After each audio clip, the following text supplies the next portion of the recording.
अल्लाहुम्मा सल्लि अला मुहम्मदिन व अला आलि मुहम्मदिन व बारिक वसल्लम। मोहतरम नाज़रीन व सामीन, अस्सलामु अलैकुम। अपने पिछले वीडियो सेशन में हमने कॉन्ट्रैक्ट अपॉइंटमेंट पॉलिसी की बैकग्राउंड को डिस्कस किया था। इस सेशन में हम इसका रैशनल डिस्कस करेंगे कि इसकी लॉजिक क्या थी, इसका रैशनल क्या था कि अपॉइंटमेंट्स को कॉन्ट्रैक्ट बेसिस पे किया जाए। दो बेसिक इसके रैशनल थे, एक इकोनॉमिक या फाइनेंशियल और दूसरा एडमिनिस्ट्रेटिव। इस सेशन में हम सिर्फ फाइनेंशियल या इकोनॉमिक रैशनल को डिस्कस करेंगे। एक चीज़ समझने की है कि गवर्नमेंट के एक्सपेंडिचर्स कहाँ होते हैं। अगर हम इस चीज़ को समझ जाएं तो मुमकिन है हमें सारा सिनेरियो, गवर्नमेंट की मजबूरियाँ, तनख्वाहों का बढ़ना, पेंशन का बढ़ना ना बढ़ना, ये सारा समझ में आ जाए। अब देखें कि गवर्नमेंट के मेन एक्सपेंडिचर्स क्या हैं। Number one, development. और डेवलपमेंट किसको कहते हैं? डेवलपमेंट वो है आपकी सड़कें बनना, सरकारी इमारत का बनना, दीगर जो भी फिजिकल वर्क है उसका बनना। और इस डेवलपमेंट के अंदर सॉफ्ट कंपोनेंट भी आता है, ट्रेनिंग्स वगैरह, वो भी देखा जाए तो वो डेवलपमेंट। लेकिन जो मोटी बात की जाए तो डेवलपमेंट से मुराद हम फिजिकल इंफ्रास्ट्रक्चर को लेते हैं। नंबर टू है सैलरी। जितने भी गवर्नमेंट के मुलाजमीन हैं उनकी सैलरी पे करना, ये गवर्नमेंट का एक्सपेंडिचर है। रिटायर्ड एम्प्लॉइज जो हैं उनकी पेंशन पे करना। उसके बाद जो फिजिकल वर्क है उसको ऑपरेट करना, यानी उसकी ऑपरेशनल साइड। हॉस्पिटल बना दिया है, हॉस्पिटल को चलाना है, उसके अंदर मशीनरी लानी है, तो ये जो उसको चलाना, रन करना है, ये उसकी ऑपरेशनल साइड है। और पांचवी है डेट रिटायरमेंट।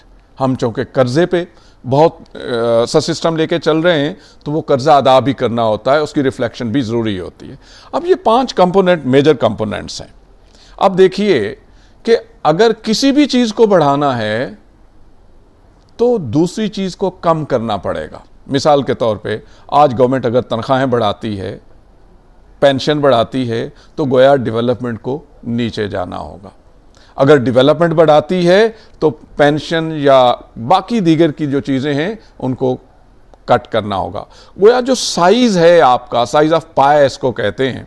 मैं मिसाल देना चाहूँगा कि अगर आपके पास 100 रुपया है, इस 100 रुपये को 5 हिस्सों में आपने डिवाइड करना है, तो मिसाल 25 आप देख लें, 20-20 रुपए आपने रख दिए। 20 आपने रखे डेवलपमेंट पे, 20 ऑपरेशन पे, 20 सैलरी पे, 20 पेंशन पे और 20 उसके डेट रिटायरमेंट पे।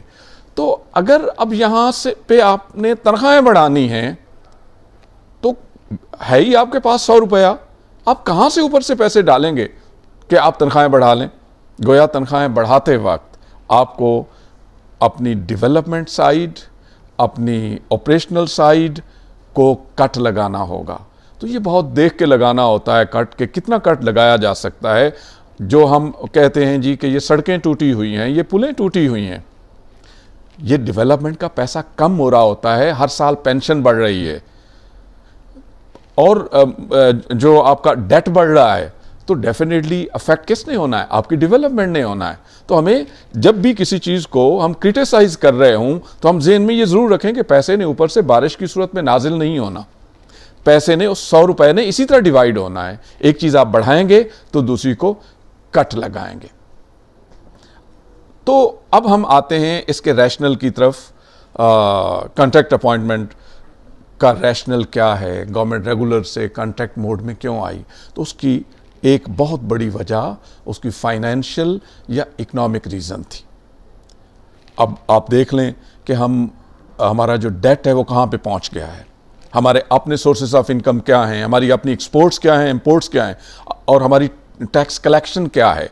ये सारा सिनेरियो आप देखते हैं तो हमें समझ आती है कि हमारी इकोनॉमिक पोजीशन बहुत वीक है। अब कॉन्ट्रैक्ट अपॉइंटमेंट और वीक इकोनॉमिक पोजीशन का क्या ताल्लुक? आपके ज़हन में ये सवाल आ सकता है। छोटी सी बात है कि 1990-91 में जब हम जाके देखते हैं तो उस वक्त गवर्नमेंट का पेंशन फंड जो था, पेंशन का हिस्सा जो था, उसका एक्सपेंडिचर था, वो था 1739.2 मिलियन, और यही बढ़ के 2000 और 2005 में 9436.9 मिलियन हो गया। गोया 1739 से बढ़ के चंद सालों में ये 9436 मिलियन पर चला गया। और बज़ाहिर तो ये लगता है कि ये 1 बिलियन ही नहीं बनता, ये कौन सा एक्सपेंडिचर है। ये ग्रेजुअली बढ़ता रहा। आज ये इस फाइनेंशियल ईयर में 255 बिलियन है। आपका डेवलपमेंट फंड, डेवलपमेंट का एक्सपेंडिचर वो कोई 350 बिलियन है। तो गोया जो आपका पेंशन का एक्सपेंडिचर है वो हर साल इस तरह ग्रो हुआ है, इस तरह लगता है कि ये डेवलपमेंट साइड को भी ले जाएगा।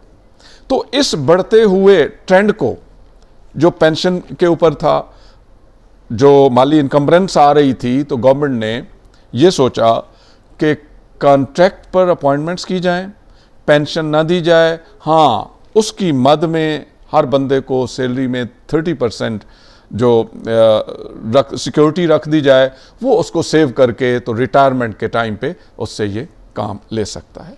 तो ये क्या है, ये उसकी फाइनेंशियल या इकोनॉमिक रीज़न है। अब देखना ये है कि आपके ज़हन में आ सकती है ये बात कि ये बातें एक्स्ट्रा क्यों कर रहे हैं। मैंने सिर्फ आपको बात समझाने के लिए ये बात कही है, ये मेरी कोई पॉलिसी नहीं है, ये गवर्नमेंट की पॉलिसी है और 2004 में ये आई थी और वो गवर्नमेंट इम्प्लीमेंट कर रही है। हमारे लिए ये ज़रूरी है एक ज़िम्मेदार शहरी होने के नाते कि हम चीज़ों को होलिस्टिकली समझें। सिर्फ मैं ये ना समझूं कि मुझे ये नुकसान हो रहा है, मुझे ये फ़ायदा होना चाहिए। मुझे ये देखना है कि मैं एक मुल्क का शहरी हूँ और इस मुल्क के शहरी होने के नाते हमारे अखराजात क्या हैं, हमारी इनकम क्या है, हमारी जिम्मेदारियाँ क्या हैं और हमें कहाँ पे बोलना है, कहाँ पे नहीं बोलना।